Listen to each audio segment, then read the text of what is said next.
औज़ुबिल्लाहिमिनश्शैतानिर्रजीम बिस्मिल्लाहिर्रहमानिर्रहीम। अल्लाह जल्ल शानहू दे नाम दे नाल अल्हम्दुलिल्लाहि रब्बिल आलमीन वल आक़िबतुल मुत्तकीन अस्सलातु वस्सलामु अला रसूलिल करीम। दोस्तों अस्सलामु अलैकुम। डॉक्टर नसीर कालों हाज़िर CNP न्यूज़ तो। दोस्तों शायद तुहाडे चों भी चंद दोस्तां ने देखिया होवे एक ना यूट्यूब ते रचनावी टीवी दे प्रोग्राम आ रहे ने जिस च रमजी एक किरदार हुंदा वे। रमजी यानी हर ਜਿਹੜੇ ਵੀ ਉਹਨਾਂ ਦੀ ਲੌਗ ਹੋਣੀ ਹੈ ਨਾ ਵੀ ਲੌਗ ਹੋਣਾ ਵੇ ਨਾ ਉਹਦੇ ਵਿੱਚ ਰਮਜੀ ਦਾ ਕਿਰਦਾਰ ਇਸ ਤਰ੍ਹਾਂ ਦਾ ਦਿਖਾਇਆ ਹੁੰਦਾ ਕਿ ਹਰ ਜਗ੍ਹਾ ਉਹਨੇ ਸ਼ੈਤਾਨੀ ਕਰਨੀ ਆ, ਹਰ ਜਗ੍ਹਾ ਉਹਨੇ ਸ਼ਰਾਰਤ ਕਰਨੀ ਆ, ਹਰ ਜਗ੍ਹਾ ਉਹਨੇ ਫਸਾਦ ਪੈਦਾ ਕਰਨਾ, ਹਰ ਜਗ੍ਹਾ ਤੋਂ ਲੜਾਈ ਪੈਦਾ ਕਰਨੀ ਆ, ਹਰ ਜਗ੍ਹਾ ਕੋਈ ਨਾ ਕੋਈ ਫਰਾਡ ਕਰਨਾ, ਹਰ ਜਗ੍ਹਾ ਕੋਈ ਨਾ ਕੋਈ ਦੰਗਾ ਕਰਨਾ, ਹਰ ਜਗ੍ਹਾ ਕਿਸੇ ਨਾ ਕਿਸੇ ਜਗ੍ਹਾ ਤੇ ਉਹਨੇ ਬਦਮਾਸ਼ੀ ਕਰਨੀ ਆ। ਅੱਛਾ ਜੇ ਦੋਸਤਾਂ ਨੇ ਨਹੀਂ ਦੇਖਿਆ ਤਾਂ ਜ਼ਰੂਰ ਦੇਖਿਓ, ਬੜੀ ਮਜ਼ੇਦਾਰ ਉਹ ਸੀਰੀਅਲ ਚੱਲ ਰਹੀ ਆ ਉਹਨਾਂ ਦੀ। ਮੈਂ ਤੇ ਅਕਸਰ ਉਹਨੂੰ ਦੇਖਦਾ ਹੁੰਨਾ ਔਰ ਉਹ ਜਦੋਂ ਮੈਂ ਦੇਖਦਾ ਤੇ ਮੈਨੂੰ ਸਾਡੇ ਜਿਹੜੇ ਮਾਹੌਲ ਅੱਜ ਕੱਲ ਬਣਿਆ ਨਾ ਸਾਡੇ ਗਿਰਦ ਗਿਰਦ ਉਹਦੇ ਵਿੱਚ ਮੈਨੂੰ ਰਮਜੀ ਬੜਾ ਯਾਦ ਆਉਂਦਾ ਕਿਉਂਕਿ ਜੋ ਜੋ ਰਮਜੀ ਹਰਕਤਾਂ ਕਰਦਾ ਨਾ ਉਸ ਵੀਲੌਗ ਦੇ ਅੰਦਰ ਉਹ ਸਾਰੀਆਂ ਹਰਕਤਾਂ ਅੱਜ ਕੱਲ ਮਾਸ਼ਾਅੱਲਾ ਸਦਰ ਟਰੰਪ ਸਾਹਿਬ ਕਰ ਰਹੇ ਨੇ। ਉਹ ਜ਼ਰਾ ਕੋਈ ਗੱਲ ਸਿੱਧੀ ਪੱਧਰੀ ਹੁੰਦੀ ਆ ਸਾਡੇ ਹੁਣ ਮਾਸ਼ਾਅੱਲਾ ਜਿਹੜੇ ਹੈ ਨੇ ਸਾਡੇ ਮੁਕਤਦਰ ਆ ਖਸੂਸੀ ਤੌਰ ਤੇ जनरल साहब ईरान गए 3 दिन ला के आए, बड़ा उथे मतलब प्यार मुहब्बत भी किया, गलबात भी की, तरला मिनत भी किया भी यार गल किसी जगह खत्म करिए, इस गल किसी नगोसीएशन ते आ जाए, ये गल मुक जाए। वो जरा गल थोड़ा जिहा उहनूं सैट करते हैं ते रमजी वांगू ट्रंप साहब कोई ना कोई बयान उत्ते दे के सारे कीते करा के पानी फेर दिंदे आ। मसलन हुण फरमाउंदे ने ट्रंप साहब कि जनाब वो जिहड़ा यूरेनियम है ना सारा ਉਹ ਤੇ ईरान मन गया चुक के ले आने। हालांकि ईरान ने इस मौजू ते गल ही नहीं हुई अजे तक। दूसरा जनाब ईरान ने फरमाउंदे ने ट्रंप साहब ईरान ने साडे कहण दे मुताबिक अपना आबनाए हरम खोल दिती है, लेकिन अगले दिन ही ईरान उन्हें बंद कर दिंदा। क्यों? ईरान कहता साडे नाल इह गल नहीं सी, साडे नाल मशरूत तौर ते गल होई सी नंबर 1 कि तुसीं लुबनान च जंग बंद करोगे, नंबर 2 साडे असासे रिलीज करोगे और साडा जिहड़ा है पाबंदियां लगियां खत्म करोगे।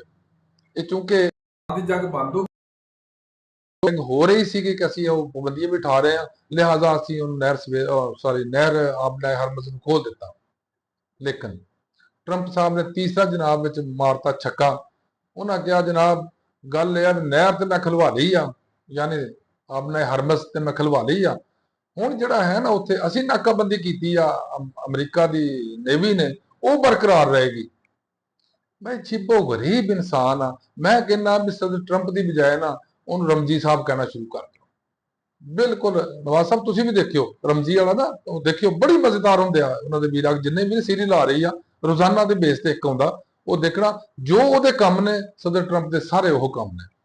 ਔਰ ਸਦਰ ਟਰੰਪ ਦਾ ਗੁਰੂ ਜਿਹੜਾ ਨਤਨਯਾਹੂ ਉਹਦੇ ਤੋਂ ਵੀ ਜ਼ਿਆਦਾ ਕੰਮ ਜ਼ਿਆਦਾ ਨੇ, ਉਹ ਇਸ ਤੋਂ ਵੀ ਅੱਗੇ ਲੰਘਿਆ। ਅਲਟੀਮੇਟਲੀ ਹੋਇਆ ਕੀ ਆ? ਹੋਇਆ ਇਹ ਕਿ ਜਨਾਬ ਉਹਨਾਂ ਨੇ ਆਪਣੇ ਹਰਮਜ਼ ਖੋਲੀ ਸੀ ਈਰਾਨ ਨੇ, ਇਹਨਾਂ ਤੜੀਆਂ ਤੁੜੀਆਂ ਲਾਈਆਂ, ਉਹਨਾਂ ਫਿਰ ਬੰਦ ਕਰ ਦਿੱਤਾ। ਔਰ ਇੰਡੀਆ ਦਾ ਜਹਾਜ਼ ਫਲਾਣਾ ਜਹਾਜ਼ ਫਰਾਂਸ ਦਾ ਜਹਾਜ਼ ਜਿਹੜੇ ਵੀ ਨਿਕਲਣ ਡਏ ਸੀ ਉੱਥੋਂ ਸਾਰੇ ਵਾਪਸ ਬੰਦ ਕਰ ਦਿੱਤੇ। ਹੁਣ ਮੈਨੂੰ ਇਹ ਸਮਝ ਨਹੀਂ ਆਉਂਦੀ ਵੀ ਇਹ ਟਰੰਪ ਨੂੰ ਜਾਂ ਇਸ ਰਮਜੀ ਨੂੰ ਇਹ ਗੱਲ ਕਰਕੇ ਫਾਇਦਾ ਕੀ ਹੁੰਦਾ। ਮੈਨੂੰ ਲੱਗਦਾ ਆ ਕਿ ਟਰੰਪ ਸਾਹਿਬ ਵੀ ਚਾਹੁੰਦੇ ਹੀ ਨਹੀਂ ਹੈ ਕਿ ਇਹ ਰਸਤਾ ਖੁੱਲੇ ਔਰ ਇੱਥੋਂ ਜਿਹੜਾ ਹੈ ਸਮਾਨ ਦਾ ਆਮਦਰਫਤ ਸ਼ੁਰੂ ਹੋ ਜਾਏ, ਤੇਲ ਦੀ ਆਮਦਰਫਤ ਸ਼ੁਰੂ ਹੋ ਜਾਏ। ਉਹਦੀ ਇੱਕ ਬਹੁਤ ਬੜੀ ਵਜ੍ਹਾ ਇਹ ਜਿਹੜਾ ਹੈ ਅਮਰੀਕਾ ਉਹਦੇ ਕੋਲ ਆਪਣਾ ਤੇਲ ਬਹੁਤ ਆ। ਹੁਣ ਜਦੋਂ ਦਾ ਵੈਨਜ਼ੂਏਲਾ ਦਾ ਕੰਟਰੋਲ ਨੇ ਸੰਭਾਲ ਲਿਆ ਹੁਣ ਤੇਲ ਬਹੁਤ ਹੋ ਗਿਆ। ਹੁਣ ਅਰਬੀਆਂ ਦਾ ਤੇਲ ਜਾਏ ਜਹਨਮ ਜਿੱਥੇ ਮਰਜ਼ੀ ਜਾਵੇ ਨਾ ਜਾਵੇ, ਈਰਾਨ ਦਾ ਤੇਲ ਨਿਕਲੇ ਨਾ ਨਿਕਲੇ ਉਹਨੂੰ ਗਰਜ਼ ਨਹੀਂ ਹੈ। ਉਹਨਾਂ ਨੂੰ ਗਰਜ਼ ਆਪਣੇ ਨਾਲ ਸੀ, ਉਹਨਾਂ ਦੀ ਦੁਕਾਨ ਜਨਾਬ ਚੱਲ ਪਈ ਆ ਕਿਉਂਕਿ ਲੋਕ ਸਮਝਦੇ ਵੀ ਇੱਧਰੋਂ ਨਹੀਂ ਮਿਲਦਾ ਉਧਰੋਂ ਲੈ ਲਓ ਤੇ ਉਹਨਾਂ ਦੀ ਦੁਕਾਨਦਾਰੀ ਤੇ ਜਨਾਬ ਫਸਟ ਕਲਾਸ ਗਈ ਆ ਚੱਲ।